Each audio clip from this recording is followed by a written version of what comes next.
Ouais, c'est vrai, ça. Allez, on va faire un autre sujet, deux sujets, 5 minutes à peu près, tu m'as dit par rapport au timing.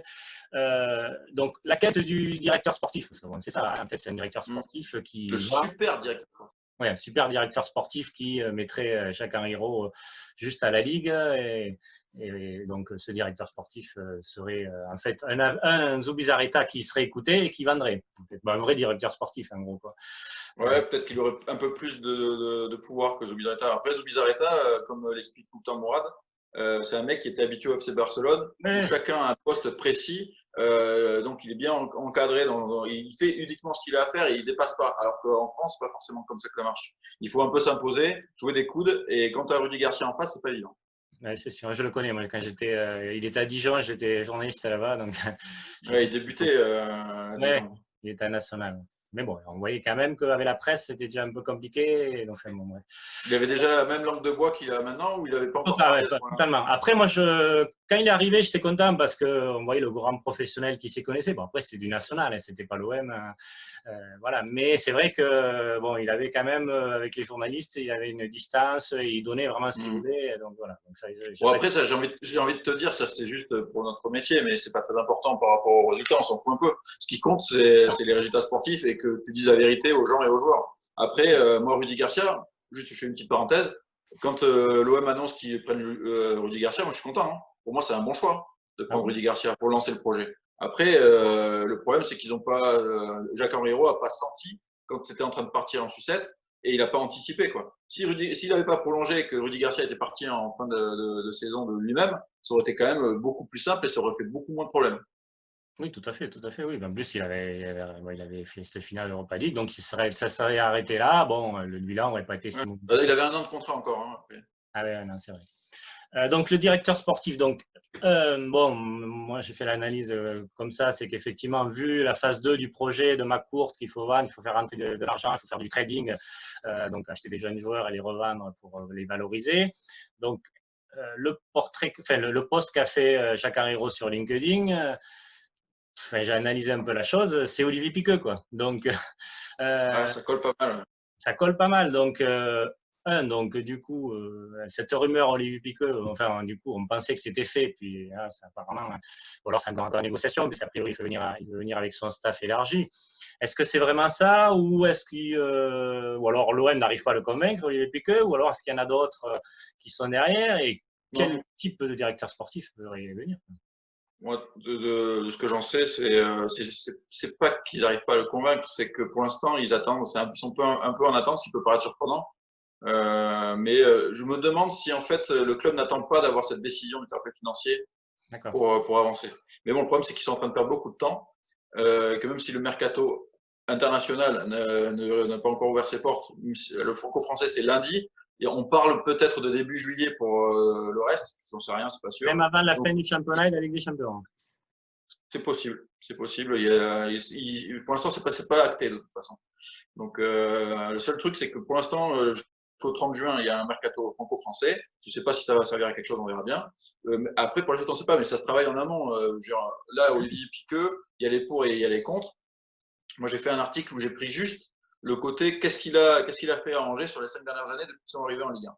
Tous les joueurs qu'il a pris, enfin les gros, hein, pas les mecs qui viennent, qui repartent pour rien et qui ont jamais joué, les mecs qui ont joué, qui ont été bien revendus ou pas. Et en fait, on voit que surtout Olivier Piqueux et son équipe, parce qu'il avait un Oui, staff, il y a des mecs qui sont mis en avant, travailler avec le Leclerc, mec, pas mal, l'agent marseillais, ouais, voilà, il bosse Georges avec des Mendes. agents, etc.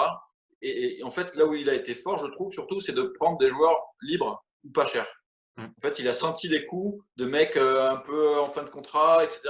Là, c'était malin. Mais moi, la question que je me pose, l'interrogation que j'ai, c'est il a un profil où il a fait des belles plus-values pour Angers, mais est-ce que la majorité des joueurs qu'il a pris à Angers, ils auraient joué à Marseille?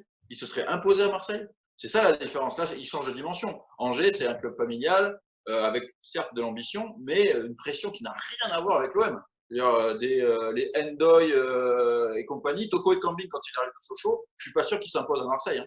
Même Ren Adelaide, qu'ils ont revendu 25 millions en faisant un énorme jackpot avec Lyon, il était complètement perdu à Arsenal, il débarque à Angers. Je suis sûr que ce mec-là, à l'époque, tu le mets à Marseille, il joue pas à Marseille. Donc, moi, j'ai des doutes. J'ai des doutes sur sa capacité à trouver des mecs avec un niveau supérieur pour s'imposer rapidement. Parce que Marseille, il n'y a pas de patience. Il n'y a pas de patience. Il faut être bon tout de suite et il faut être très, très fort psychologiquement.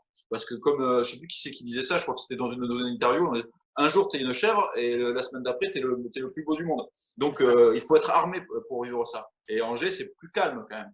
Donc, est-ce qu'il a les épaules? Lui, il a l'ambition. Puisque c'est un ambitieux, il a l'ambition de le faire. Après, est-ce qu'il a les capacités? Ça, j'en sais rien. Moi, je ne connais pas suffisamment. Et puis après, on peut toujours avoir un petit doute sur le fait qu'il soit fait licencier pour faute grave, parce qu'on ne sait pas exactement pourquoi il s'est fait la raison de ce licenciement. Oui, C'est pas anodin, ça faisait 14 ans qu'il bossait dans le club quand même. Ouais, c'est ça. Mais moi, en fait, je suis d'accord avec ce que tu dis, mais je me pose une autre question, c'est que je me dis, en fait, Olivier Piqueux ou pas Olivier Piqueux, en fait, c'est pas ça qui m'inquiète. Moi, c'est plus, comme ce que tu disais, effectivement, c'est qu'à l'OM, pour s'imposer, des grands joueurs ont échoué à Marseille, ou alors ils ont mis un peu de temps. Je crois que Robert Pires, il a mis quelques temps avant de s'imposer. Ducarry, enfin, il y en a tant d'autres, quoi, qui n'ont pas réussi de suite. Lizarazu. Lizarazu, voilà, lui, il est carrément échoué, quoi. Patrice Evra, on va dire qu'il a bien réussi, enfin d'autres, Mitroglou. Ah, pardon, c'est pas mon exemple. Je vais toujours faire la blague, hein. Mon ami Mitroglou. Ouais, donc c'est compliqué à s'imposer. Donc, des jeunes joueurs, en plus, qui vont arriver, qui sont en post-formation, franchement, c'est impossible. Moi, la phase 2 à Marseille, certes, on n'a plus d'argent, donc il faut faire comme ça. À part la vente, on va peut-être en parler 2 minutes après, mais à part, à Marseille, moi, je n'y crois pas. Je n'y crois pas. Je ne pense pas qu'on puisse. Tu vois, le projet Lopez, à l'époque, bon, il y avait Belsa peut-être qui est arrivé. J'ai acheté les livres de Mourad d'ailleurs. Pourquoi pas, mais le trading ne serait pas marché. Les joueurs à Marseille ne seraient pas marché. Effectivement, comme tu dis, il loupe 2-3 passes, un tir raté, et on l'insanie. Il y aura Desgermain qui a un peu plus d'expérience. Bon, depuis la finale Europa League, on lui en veut toujours. Donc, Olivier Piqueux ou pas Olivier Piqueux, je te dirais, à la limite, ouais, c'est les joueurs qui va faire venir. Donc, mais je suis d'accord avec toi, mais le truc qu'il y a, c'est que moi, je pense que ça peut marcher en faisant faire venir des jeunes joueurs. Souviens-toi, le fameux projet Dortmund de La Brune. Au final, la plupart ont réussi à s'imposer, pas forcément tout de suite à l'OM. Ils ont été revendus. Après, par contre, ça a été plus compliqué pour eux. Mais si tu as un bon coach, moi, je pense que c'est le coach qui fait la différence. Bielsa, il avait valorisé les joueurs, c'était un truc de dingue. Aujourd'hui, je pense que tu as le bon coach pour ça. Je pense que Villas-Boas, il peut bien coacher et tu as une base d'effectifs qui est quand même sympa. Vu que Alvaro va rester, tu as quand même de l'expérience encore aujourd'hui. Tu as des Payet, des mecs comme ça, c'est solide. Donc, je pense que tu as quand même une bonne base d'effectifs. Si tu rajoutes des jeunes là-dedans talentueux, ça peut marcher. Mais le problème, c'est que les jeunes talentueux, ça coûte très cher et l'OM n'a pas d'argent. Donc, comment ils vont faire pour recruter des jeunes talentueux sans argent? C'est ça qui me paraît compliqué en fait. C'est ça, tu vois, le mercato franco-français, là, comme disaient certains, effectivement, tu pourrais recruter en Ligue 2 des jeunes joueurs maintenant. Et, comme disait chez Jacques Baye, je crois qu'il en parlait, qui disait que bon, mais on peut très bien avoir un accord maintenant et payer dans 6 mois, 1 an, peu importe, ça, c'est pas un problème. Ou étaler sur 5 ans. Donc, on pourrait recruter des jeunes. La majorité des transferts sont toujours étalés. C'est rare que ça soit payé. Oui, tout à fait. Et comme tu disais tout à l'heure, effectivement, pour un mercato qui soit bon, ben ça commence déjà. Bon, déjà au mercato d'hiver, on fait quelques pistes et ceux qu'on n'a pas réussi à faire, mais peut-être pour l'été, on pourra le faire.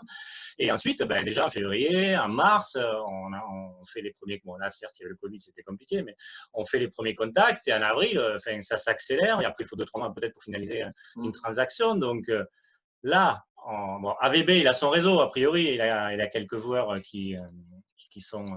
Oui. Qu'il a des trucs. J'espère qu'on va plus utiliser ce réseau-là parce que Mbanyang, je pense que le profil il peut être intéressant. Le côté complémentaire avec Benedetto, même Mbanyang il a 25 ans, ça peut être revendu, etc. Mais Mbanyang, ça va être cher, quoi. Ça va être un mec qui va prendre un bon salaire, même si ça ne va pas être les Payet et compagnie, mais ça va être quand même un bon salaire. Ça va coûter minimum 15 millions d'euros. C'est le minimum de minimum, c'est le prix qu'ils ont payé. Et je veux dire, ce genre de profil de joueur avec un peu plus de grinta, en Amérique du Sud, ça va te coûter 10 millions et un salaire divisé par 2. Donc, le truc, c'est que si tu veux prendre des risques, va chercher des Sud-Américains, va chercher des Portugais. Si tu as un vrai réseau, tu peux trouver des bons mecs, mais il faut avoir un réseau, il faut avoir une cellule de recrutement qui a pu visionner des matchs et qui a écouté. Parce que la cellule de recrutement, elle bosse à l'OM. Faut pas croire, mais ils sont pas écoutés. Et le problème, c'est que si tu veux pas te tromper, les joueurs, il faut pas les suivre pendant un mois ou juste tu les as affrontés. Ah, lui, il est bon, il nous a marqué un but, il est bon, on le prend. Non, non. Si tu veux pas te tromper, si tu veux limiter les chances de te tromper, il faut que le joueur il soit suivi depuis 2 ans, 3 ans, que tu connaisses un peu l'entourage, la famille, la mentalité. Là, tu as moins de chances de te tromper. Si tu prends un joueur juste parce qu'un agent te l'a conseillé, tu veux un latéral gauche, un super latéral gauche, tiens, une cassette de match, enfin une cassette, je parle des années 80, Ouais. une clé USB, regarde les matchs qu'il a fait. C'est compliqué. Moi, je pense qu'il faut. C'est pas la tendance, hein, mais je pense qu'une bonne cellule de recrutement à qui tu fais confiance, qui observe pardon, bien les joueurs, ça t'apporte certaines garanties. Mais c'est sûr, juste en parlant de cassettes, tu me fais rebondir. Bon, c'était pas les cassettes, mais quand j'étais à Dijon, justement, je suivais, il y avait un tournoi international de jeunes, hein, ils avaient 13 ans, 12, 13 ans, là, et il y avait énormément de recruteurs, je vous avais fait un article dessus d'ailleurs, de tous les clubs, enfin, des clubs européens et français. À l'époque, c'était OCR, Sochaux, etc. Lens. Et donc, pour des jeunes comme ça, ils allaient vraiment recruter les joueurs, quoi. Donc, ils venaient plusieurs fois, les venaient. Donc, ils connaissaient parfaitement le joueur, quoi. Donc, ça marchait comme ça, forcément. C'est logique. C'est vrai que ça n'a pas Après, de. aujourd'hui, c'est quand même plus compliqué. Hein. Ouais. Aujourd'hui, dès que tu as un petit jeune, même de 12 ans, j'ai envie de te dire, tu as plein d'intermédiaires qui traînent, qui veulent récupérer. C'est une jungle. Il y a tellement d'argent dans le milieu du foot que tout le monde veut s'en faire. Et ça devient très compliqué aussi pour faire confiance, de trouver des gens de confiance. Il y a tellement de coups de poignard dans le dos. Enfin, bon, c'est pas un milieu qui est très joli. Hein. Et est-ce que tu crois justement qu'un agent, un directeur sportif, ça serait la meilleure solution, un peu comme Pape Diouf à l'époque, ou alors, parce que du coup, il connaît le réseau. Après, bon, Piqueux, il n'est pas agent, mais c'est vrai qu'il est dans le milieu. Après, il faut se dire que la majorité des directeurs sportifs, ils bossent avec des agents amis. Hein. C'est pas, tout le Oui, monde le sait. ça n'est pas un problème. Mais je veux dire, un directeur sportif, ancien agent, c'est sûr que c'est du réseau et du crédit. Mais Pape Diouf, c'est quand même, ça va être difficile de trouver. Hein, parce que pour avoir le charisme, quelqu'un qui comprend Marseille comme il a compris Marseille, parce qu'il est arrivé à Marseille, je crois qu'il avait 18 ans, quelque chose comme ça. Genre, il a compris Marseille. Il avait le charisme, il avait tout. Tu ne vas pas en trouver un comme ça facilement. Hein. Ça va être très compliqué parce que je veux dire, si tu enlèves Bernard Tapie et Pape Diouf, des présidents qui tiennent la route. J'allais te le dire. Moi, enfin, il y en a une d'autres. Non, il n'y a que Diouf et Tapie qui ont été à leur hauteur. Enfin, Diouf, c'était les deux. Quoi. Bon, peut-être avant, mais ça, moi, Oui, moi, c'est pareil, je n'ai pas connu non plus. Mais effectivement, depuis, moi, je suis de l'OM depuis 1988. Donc, tu vois, depuis l'époque Tapie. Ouais, c'est ça. Pareil, j'avais 10 ans. Ben moi, j'avais 15. Donc, moi, je suis de Montauban, je suis de Marseille, tu vois, mais c'est l'épopée européenne de 88 jusqu'à demi-finale. Et puis, cette équipe qui est montée petit à petit. Mais l'OM, donc voilà. Mais effectivement, il n'y en a pas eu d'autres.